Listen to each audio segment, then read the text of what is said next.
Hi guys, this is RLC321 back again. I'm going to be doing things slightly different with my videos because, to be honest, excuse me, listening to me, well, watching me build a model kit, then paint it, then having to rebuild it is going to be a bit of a pain. So what I've decided to do now from now on, show you an unboxing of the obviously the model kits, build it without filming it, show you the finished build unpainted, so you can see what it looks like. Then video the painting process, and then the building it again, then the building it once it's painted. I think that way is going to be a lot better and a lot easier. So first thing I'm going to show you then is the head desktop model of the Strike Gundam, including the cockpit base.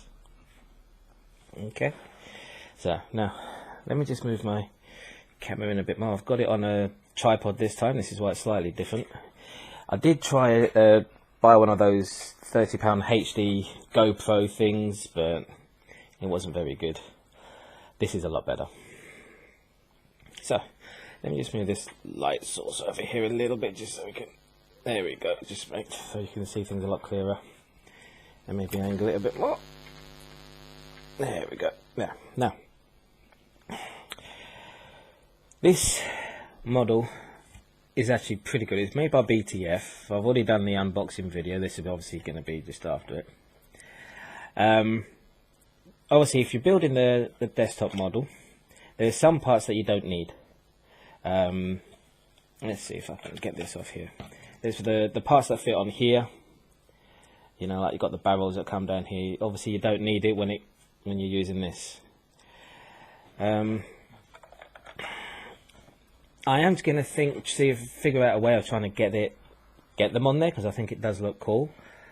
I might try and get them to sort of like angle or just on here, or put them on somehow. I'm going to figure that out later. I'm not going to do that right now. But if you get the head desktop model, which is one purchase, then the other purchase is obviously the cockpit side of it. Both have LEDs. I haven't installed the LEDs yet. I'm going to be doing that once I finish painting. But I thought I'd just give you a very quick look just to see what it looks like on its own. Actually, let me get my, yes, I've actually got turntable now, if I can get it off. There we go. There. Should have thought about this before, really, shouldn't I? You know.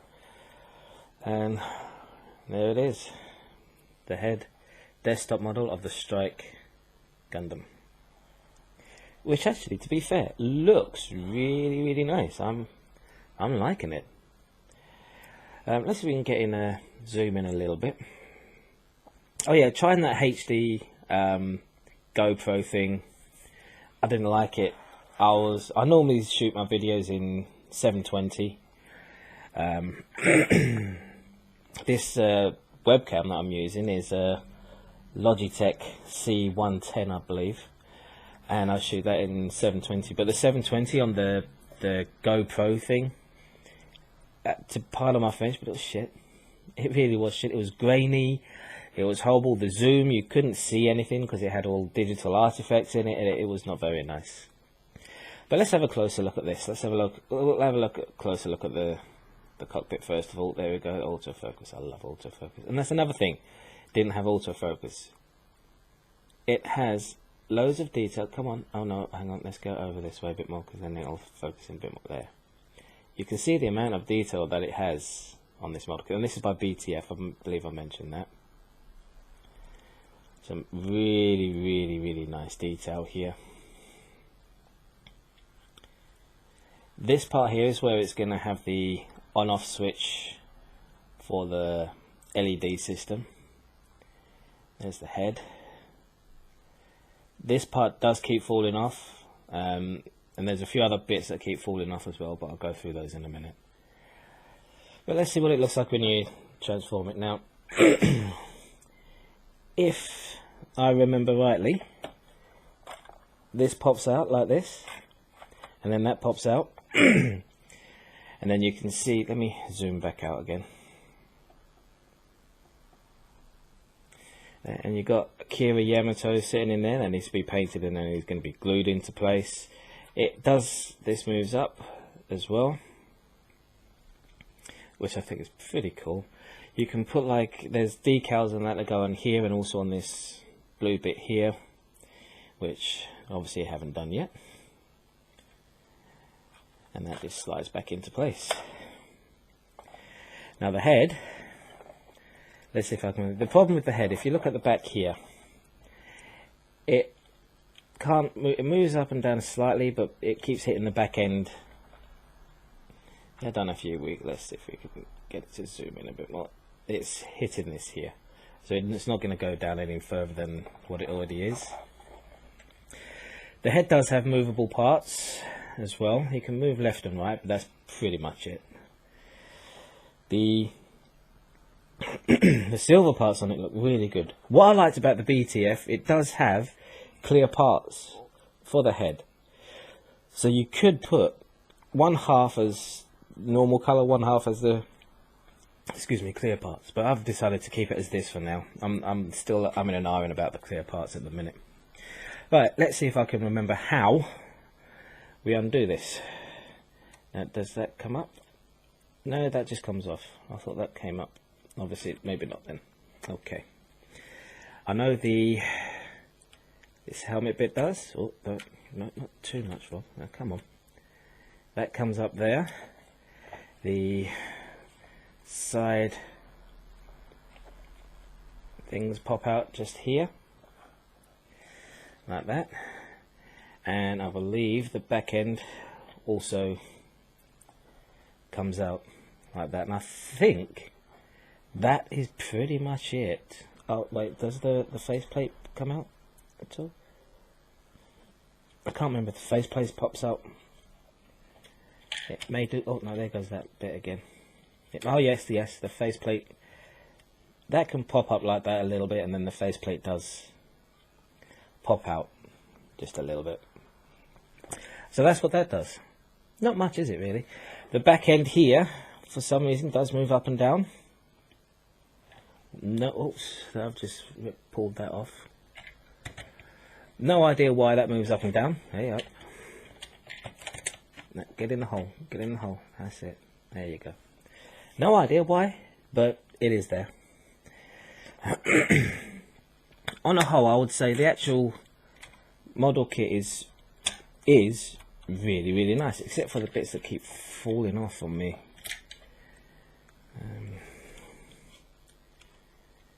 But they're going to have to be glued in, because I don't know why they're falling off. This as well, if you look here, this part here, that's what it's supposed to look like, but as you can see, it keeps popping up. Don't know why that is, but there you go. Small price to pay, but it's a really, really nice model. As I say, the LEDs I haven't done yet. Not going to put the LEDs in until after I finish, but the LEDs are just a plug and click, basically, click and play kind of thing, and it should work relatively well, hopefully.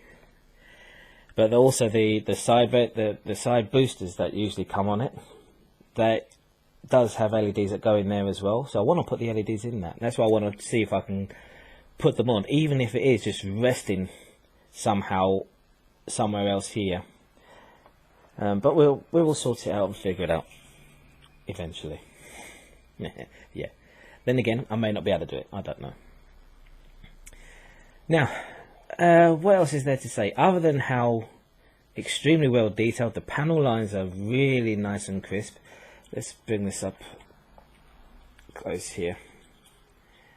Let's get some more light on the situation. There we go. As you can see, the panel lines are really, really nice and crisp here. And you're going to get some really nice details. You can do really nice panel separation from here. No, yes, come off again. Panel separation. It does have colour separation already, as you can probably tell. There's the slightly lighter grey, and there's the white. There's light grey again, and white. And even on the face, you've got the light grey and then white again. the eyes are clear, and the camera there is clear. The only problem is I haven't been able to fit anything in the back here yet because it keeps falling out, so that's just in the box. I'm going to see if I can get an extra LED and wire an extra LED in there, so the back camera will light up as well. Because at the minute there's no back camera for it. But all in all, it's actually a very well built kit. I'm really impressed with it. A few other things that I have noticed. Obviously there's no cleanup been done. These black parts have a tendency to just pop out, but that could just be because I haven't fully cleaned everything up yet, and you still got all the little nub marks on there. That may change once I've fixed the nub marks. It's not fitting perfectly at the back here. As you can see, there's a gap just there. See if we can bring it a bit closer, and so you can see there's a bit of a gap there where you can see where it's connecting, just up the top here. I don't think there's supposed to be a gap there, but there is. But all in all, for the price, let me show you something. Like right here, there. You can see that it's not flush, and it's supposed to be flush. It's supposed to be flush like that, but it's not. But as I say, all in all, it's a brilliant kit, and I absolutely love it. So the next video on this kit will be I'm going to be taking it apart, but I'll be speed taking it apart. I've got quite a few other projects in the pipeline as well. Still need to finish my perfect grade unicorn. I've got a few other bits and pieces I need to do as well, but I'll get there. It's just been such a hectic time. But anyway, that's a quick review of the actual kit, unpainted, unfinished, not even cleaned up or anything.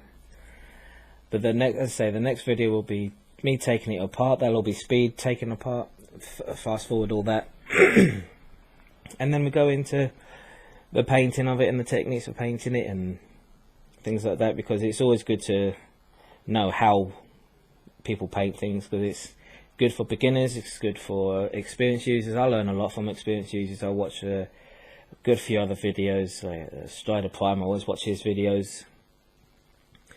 Justinius builds as well, because they're very good painters and modelers, and you always get some good techniques and things from them. So I always watch those. I recommend you always watch those as well, and obviously watch me. But yeah, there you go. That's the Strike head desktop model. Oh, by the way, I forgot to mention these things do move as well. Not really sure why they would move, but they do. But yeah, there's the Strike Gundam X105 head desktop model. And this is RLC321 saying goodbye, and I will speak to you all soon. Okay? Have a good day, take care of yourselves, and be good. Bye bye.